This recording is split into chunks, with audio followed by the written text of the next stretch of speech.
Good morning twelfth class.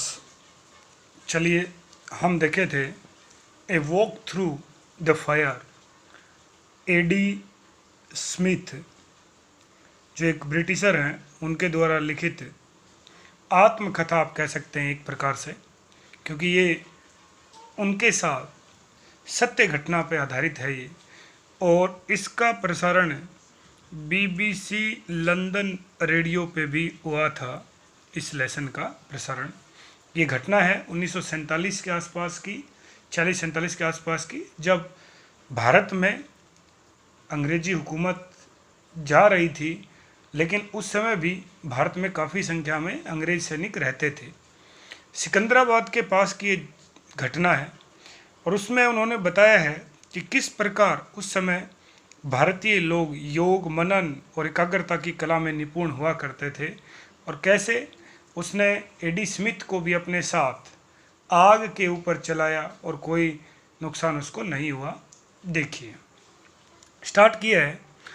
The other evening I was sorting out. देखिए जी, sorting out का अर्थ होता है छटनी करना, छटनी करना। वो कह रहा है द अदर इवनिंग यानी एक शाम को। इसका मतलब ये है कि एक शाम को मैं छटनी कर रहा था, मैंने सामान ढूंढ रहा है, उसमें से कुछ निकाल रहा होगा। द कंटेंट्स का अर्थ होता है जी सामग्री। क्या होता है? सामग्री, चीज़ें, वस्तुएं, थिंग्स कह सकते हैं आप, कि मैं उनकी छटनी कर रहा था। ऑफ ए ट्रंक, ध्यान से स्पेलिंग देखना, TRUNK है। इसका अर्थ होता है ये फौजियों को एक बड़ी सी पेटी मिलती है, आप देखे होंगे, बॉक्स जिसको कहते हैं, बक्सा, उसको कहते हैं trunk. In the loft when I came across. देखिए, लॉफ्ट जो है ये अपने देहात की भाषा में तो इस लॉफ्ट को कहते हैं जी टांड। ठीक है जी, इसको अपने देहात की भाषा में तो कहते हैं टांड, और शहर वगैरह में इसके लिए कई बार एक शब्द प्रयोग किया जाता है, अटारी भी इसको बोलते हैं। अटारी का मतलब ये है कि छत से नीचे, और जो मकान है उसका जो गेट है उसके ऊपर ये लगती है, वहाँ सामान, अनावश्यक सामान को रखा जाता है, वो रखा हुआ था। व्हेन आई केम अक्रॉस, देखिए केम अक्रॉस का अर्थ होता है संयोग से मिलना, संयोग से मिलना। और उसी समय मैं संयोग से मिल गया, किससे? सामग्री ढूंढ रहा है, चीज़ें ढूंढ रहा है, तो पता है ये आप मान के चलें कि कोई वस्तु से ही उसकी नज़र टकराएंगी, और उसकी नज़रें टकरा गई किससे? एन ओल्ड पेयर ऑफ खाकी, यानी एक पुरानी पेयर, जोड़ी कह सकते हैं आप। खाकी आप अच्छी तरीके से जानते ही हैं। ड्रिल स्लैक, देखिए जी, ड्रिल का अर्थ होता है अभ्यास और स्लैक का अर्थ होता है पजामा। यानी खाकी का, जो खाकी आप सब जानते हैं, उस खाकी कलर का ड्रिल स्लैक, अभ्यास करने के योग्य जो सेना में पजामा मिलता है, उससे वो पजामा जो है वो उसके लिए क्या है? A souvenir of my army days. वो सोवनर है। सोवनर का अर्थ होता है जी यादगिरी, यादगिरी, या आप कह सकते हैं स्मृति साइन, स्मृति चित्र। वो एक तरीके से यादगिरी है या स्मृति चिन्ह है, मेरा सोविनियर है। किसका? ओ माई आर्मी डेज, कि जब मैं सेना में था इन इंडिया, भारत में। यानी वो एक ब्रिटिश है, और जब हम सब जानते हैं कि ब्रिटिशर्स का इंडिया पे राज था, तो वो सेना में जब था और भारत में था, तो वो भारत में जब सेना में था उन दिनों को वो याद कर रहा है। और याद कौन दिला रहा है? वो पुराना पजामा जब वो एक सैनिक के रूप में पहनता था, उस पजामा को देखकर उसे अपने पुराने दिन याद आ गए। नथिंग अनयूजुअल इन डैट, यानी वो ये कहना चाह रहा है कि इसमें कोई विशेष बात नहीं थी, यानी उस पजामे में कोई विशेष बात नहीं थी। आई सपोज, मैं मानता हूँ, बट लेकिन, this was A rather special pair of army issue tropical kit. देखिए, मैं समझाता हूँ आपको ध्यान से। लेकिन यह एक स्पेशल पेयर था, स्पेशल, विशेष पेयर, आप युग्म कह सकते हैं, ऑफ आर्मी, सेना का, इशू सेना देती थी। ट्रॉपिकल किट, देखिए ट्रॉपिकल किट ये जो ट्रॉपिकल शब्द है ये भूगोल में आता है कई बार। इसका अर्थ होता है जी शुष्क कटिबंधीय, यानी वो देश जहाँ गर्मी रहती है उनको गर्मी के अनुसार सेना को वो किट दिया जाता है, पजामा टी शर्ट उसमें सब चीज़ आती हैं, वो दिया गया था। लेकिन उसको क्या कर रखा है, केयरफुली बड़ी ही सावधानी से प्रिजर्व्ड, और उसने बचा के रख रखा था। उसका भी कोई रीजन है। And still in the fine shape, वो अब भी ठीक ठाक था। फाइन शेप का था बढ़िया आकार, फाइन का था अच्छा, शेप का था आकार, अच्छे आकार में था। आफ्टर 20 ईयर्स, 20 वर्ष पहले की बात है, यानी 1947 में 20 आप और ऐड कर दो, 20 वर्ष बाद। Except that the bottoms of the legs were badly burn, except करता के सिवाय डेट की द बॉटम नीचे का हिस्सा ऑफ द लेग्स, माने आप ये समझ सकते हैं कि जो पजामा जो है उसका जो नीचे का जो भाग है, ये जो नीचे के जो पैर हैं वो जले हुए हैं थोड़े थोड़े। वर बैडली बर्न, बहुत ज़्यादा जले हुए हैं, यानी आप कह सकते हैं कि वो बढ़िया आकृति में 20 साल हो गए उसको, लेकिन उसके नीचे के जो किनारे हैं वो बुरी तरीके से जले हुए, वाले पजामे का नीचे वाला भाग बुरी तरीके से जला हुआ है। ऑलमोस्ट लगभग एज दाउ, जैसे कि समवन हैड डेलिबरेटली, ये वर्ड कई बार आता है जी। डेलिबरेटली का अर्थ होता है जानबूझकर, कॉन्शियसली, जानबूझकर, मानो किसी ने जानबूझकर हेल्ड थामा हो। डैम का अर्थ होता है वो पजामे के नीचे वाले भागों के लिए आया है। एलोफ्ट ओवर ए फायर, यानी जानबूझ के, एलोफ्ट का अर्थ होता है जी, ध्यान से देखना, ए और लोफ्ट से बना है के ऊपर, इसका अर्थ होता है के ऊपर, ओवर ए फायर, मानो किसी ने जानबूझ के उस पजामे को आग के ऊपर पकड़ा हो और ये पजामे के नीचे नीचे वाले भाग हैं, जो पैर का नीचे वाला हिस्सा है, वो जला दिया गया हो। लेकिन ऐसा है नहीं। वो क्यों नहीं है, देखिए।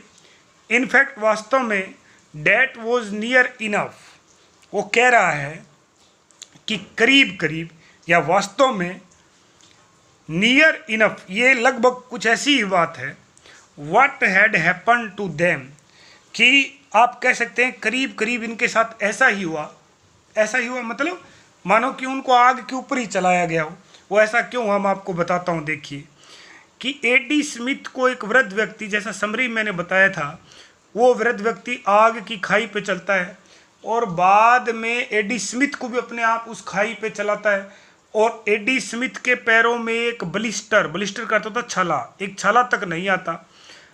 तो जब वो आग पे चला तो पैर तो नहीं जले, लेकिन वो जो चलते समय जो पजामे का नीचे वाला भाग है एडी स्मिथ का, वो जल गया। तो ऐसा लग रहा है मान लो पजामे को किसी ने आग के ऊपर ही पकड़ा होगा। ये स्थिति वो बता रहा है। चलिए आगे देखें। It was in the early part of 1947। अब ये कहानी बता रहा है कि यह बात 1947 के आरंभ की है। आप अच्छे ढंग से समझे, 1947 का आरंभ, और भारत को आज़ादी 15 अगस्त 1947 को मिली है, और ये बात 1947 के जनवरी या फरवरी महीने की है। तो आप समझ गए होंगे अच्छे ढंग से कि गुलाम भारत की ये बात है, यानी अंग्रेज धीरे धीरे जा रहे थे, अपनी फौज को भेज रहे थे। वैन जब आई फाउंड, ये आई जहाँ जहाँ आएगा आप समझ लेना ये आया है जी ए डी स्मिथ के लिए, यानी इस पाठ के जो लेखक हैं, जो ये कहानी हमें सुना रहे हैं, नरेटर आप कह सकते हैं कहानी सुनाने वाले को, वो है ये। तो ये कह रहा है कि 1947 के प्रारंभ में, यानी जनवरी फरवरी के महीने में, आई फाउंड, मैंने पाया, माई सेल्फ, खुद को। स्टेशन का अर्थ होता है जी पोस्टिंग, या हिंदी शब्द आप काम में लें तो मैं यहाँ लिख रहा हूँ, हिंदी शब्द है नियुक्ति, कि उस समय मेरी पोस्टिंग थी, नियुक्ति थी। कहाँ थी आप देखें, at a supper camp at a small place small place called Begumpet in Hyderabad state. देखिए उस समय हैदराबाद एक प्रांत था। क्या था जी, एक प्रांत था, आप यूँ कह सकते हैं एक रियासत था। और हैदराबाद के छोटे से स्थान बेगमपट, ये कोई जगह है, वहाँ सेना का एक सपर कैंप था। सपर कैंप को आप कह सकते हैं कि जहाँ कुछ शोध हो, जिसको आप इंजीनियरिंग कैंप भी कह सकते हैं, इंजीनियरिंग कैंप भी कह सकते हैं। और ये तो आप जानते हैं कि रेल सेवा, डाक सेवा, अनेकों जो सेवाएं हैं भारत में जो आज हम देख रहे हैं, वो अंग्रेज़ों की डाली हुई नींव ही है, अंग्रेज़ों ने उनको चलाया था। तो ये कह रहा है कि एक कैंप है, इंजीनियरिंग कैंप है, यानी वहाँ कुछ शोध वगैरह होता है, नई नई चीज़ें बनती हैं, वहाँ उसकी पोस्टिंग थी। और हैदराबाद जो रियासत है, प्रांत है, वहाँ उसकी पोस्टिंग थी। ठीक है जी। एंड वन इवनिंग, और एक शाम को, आई मतलब एबी स्मिथ, मैंने समझाया कि जो स्मिथ है वॉज ड्राइविंग बैक, वो गाड़ी चलाकर, ड्राइविंग लिखा है इसका मतलब गाड़ी चलाकर, राइड रोड रिडन होता तो सवार होना, घोड़े पे हो सकते हैं, हाथी पे हो सकते हैं, लेकिन ड्राइविंग लिखा है तो गाड़ी चला के आ रहा था। टू द कैंप, वो कैंप में आ रहे थे। आफ्टर विजिट, दौरा करके आए थे। टू द नियर बाई का अर्थ है पास का, टाउन का अर्थ है कस्बा, ऑफ सिकंदराबाद। हम सब जानते हैं कि हैदराबाद के करीब ही सिकंदराबाद है, तो हम सिकंदराबाद का वो दौरा करके एडी स्मिथ आ रहा था। रास्ते में where I had a delightful meal, और वहीं उन्होंने शानदार, मज़ेदार, डिलाइटफुल का अर्थ है मज़ेदार, भोजन खाया। एट ए चाइनीज़ रेस्टोरेंट, यानी एक चाइनीज़ होटल में। मैं फिर बता रहा हूँ कि व्यवसाय उस समय भी चलते थे, चाइना के लोग यहाँ आते थे, जाते थे, तो यहाँ उनके भोजनालय भी हुआ करते थे, तो वहाँ किया। I was at peace with the world, और वो ये कह रहा है कि मैं दुनिया भर के साथ सौहार्द महसूस कर रहा था, या अच्छा महसूस ही कर रहा था। इसका मतलब ये है आई वॉज एट पीस, यानी सौहार्द महसूस करना, सौहार्द महसूस कर रहा था विद द वर्ल्ड, दुनिया के साथ, यानी शांत था वो, उसका मन शांत था। कुल मिला के बात ये है। ठीक है जी, आगे देखिए। I had reached A point, और फिर मैं एक ऐसे बिंदु पे पहुंच गया, विया द रोड, जहाँ सड़क जो है वो क्या कर रही थी, वो कह रहा है कि मैं ऐसे बिंदु पे पहुंचा जहाँ सड़क सच एज इट वॉज, जैसी यह थी, मतलब जैसी जो थी वो सड़क क्या हुई, डिवाइडेड, बट जाती है। यानी आप कह सकते हैं, देखिए वो यहाँ से, ध्यान से देखिएगा, ये जो सड़क है इस सड़क से आगे आ रहा है, तो आगे ये सड़क इस प्रकार दो भागों में बट जाती है, वो यहाँ आ गया।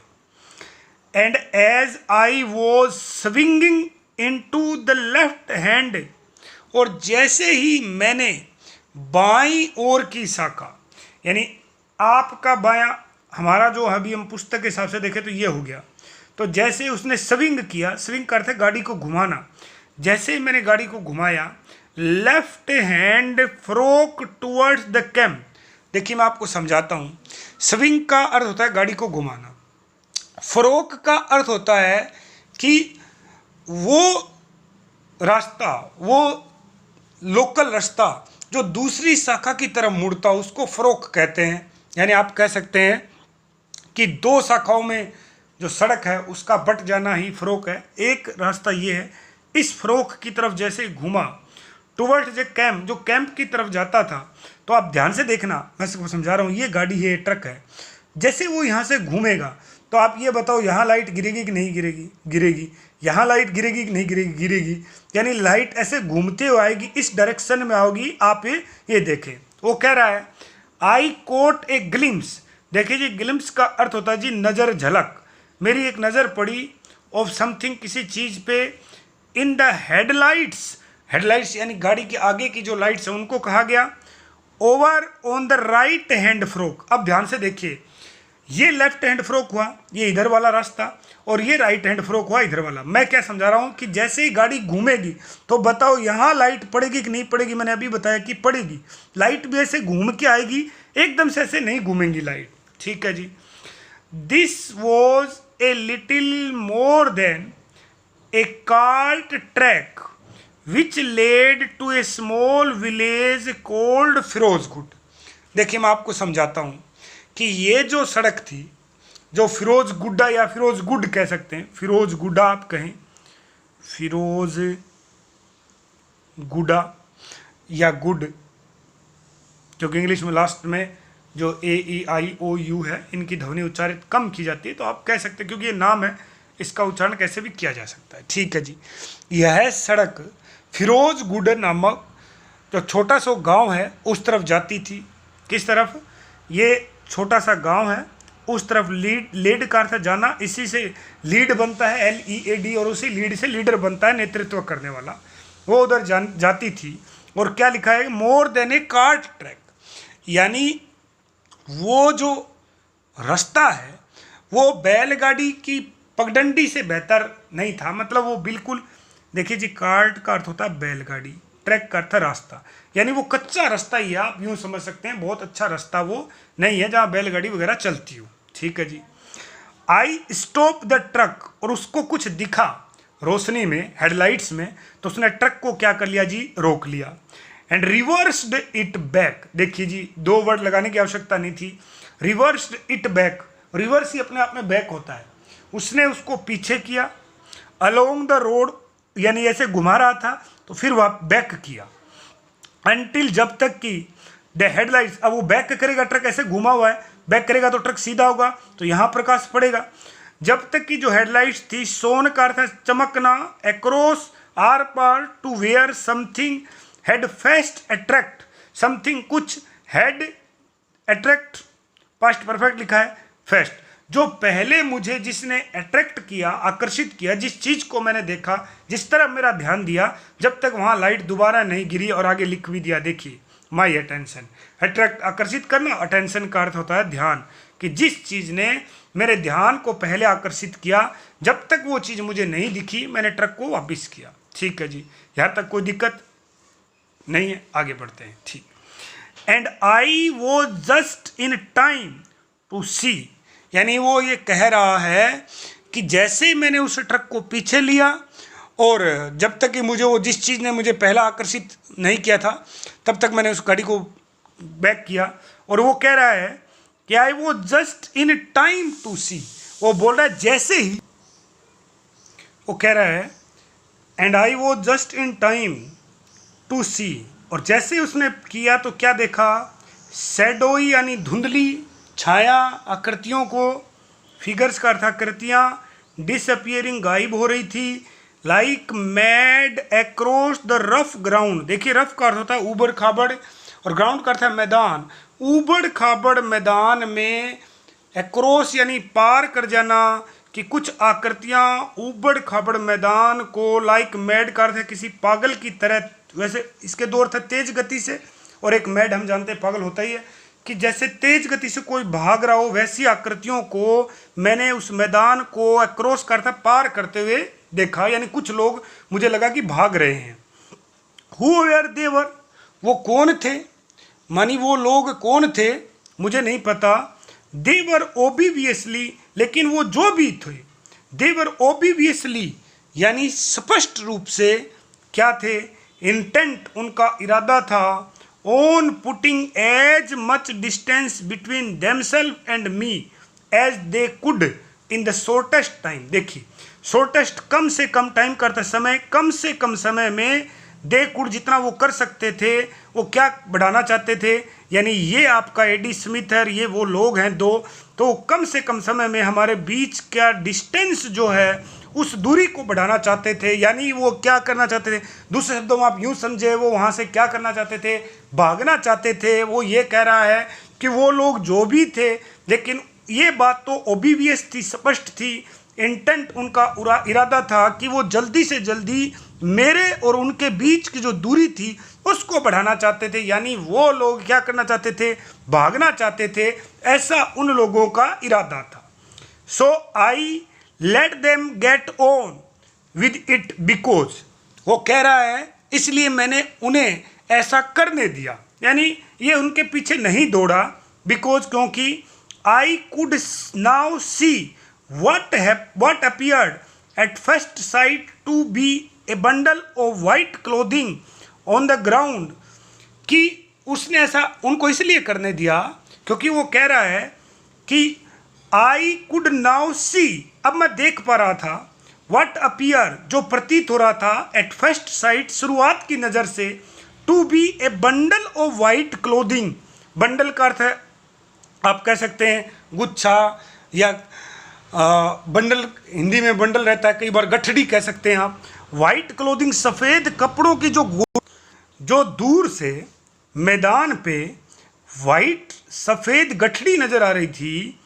But what on closer inspection, closer नज़दीक इंस्पेक्शन देखना, लेकिन नज़दीक से देखने पर टर्न आउट का अर्थ होता है साबित होना, to be an elderly Indian. लेकिन जैसे ही मैं उसके पास गया, निकट से निरीक्षण के बाद वो गट्ठड़ एक बुजुर्ग व्यक्ति में बदल गया। यानी वो बुजुर्ग व्यक्ति था, कोई गट्ठड़ नहीं था। अंधेरे में उसको ऐसा लग रहा था कि कोई गट्ठड़ पड़ा है वहाँ। वो एक बुजुर्ग व्यक्ति था। जो लोग भाग गए, 2-3 लोग, वो उस बुजुर्ग व्यक्ति की पिटाई कर रहे थे। और बुजुर्ग व्यक्ति कौन है? एल्डरली इंडियन, एक वृद्ध भारतीय है। दूर से उसको ऐसा लग रहा था। और जैसे उसने ट्रक को घुमाया और उसको लगा कि कुछ लोग भाग रहे हैं, तो उसने उन्हें भागने दिया। वो उनका पीछा नहीं किया, क्योंकि रात का अंधेरा है, तो पीछा नहीं किया। और एक चीज़ उसको नज़र आ ही रही थी कि रास्ते पे कोई गठरी पड़ी है। लेकिन जैसे ही वो ट्रक को करीब ले गया और उतर के उस गठरी के पास जाके देखा, तो वो गठरी किस में बदल गई कि वो एक वृद्ध भारतीय है। He was lying quite still, वो आदमी बिल्कुल शांत पड़ा था। लाइंग पड़ा हुआ, स्टिल का अर्थ शांत। आई फियर द वर्स्ट, और मुझे बुरे से बुरे की आशंका थी। बैड, वर्स, वर्स्ट डिग्री होती है। फीड का अर्थ बह लगना। मुझे लग रहा था कि शायद ये मर गया, वो लोग इसको मार के चले गए। But as I knelt down, देखिए नी से बनाइए, KNEE, नी घुटना होता है, और नेल्ट एक क्रिया रहती है। नेल्ट का अर्थ होता है घुटनों के बल बैठना। जैसे मैं घुटनों के बल बैठा, बिसाइड हिम, उसके बगल में, ही ओपन हिज आइज, उसने अपनी आंखें खोली। हिज फेस, उसका चेहरा, वॉज कवर्ड, बिल्कुल ढका हुआ था। किससे? सन। आप ढका हुआ तो क्या कहेंगे? सना हुआ कह सकते हैं। क्यों? आगे वर्ड है तब मैं बोल रहा हूँ। विद ब्लड, यानी उसका चेहरा रक्त रंजित था, खून से लथपथ था।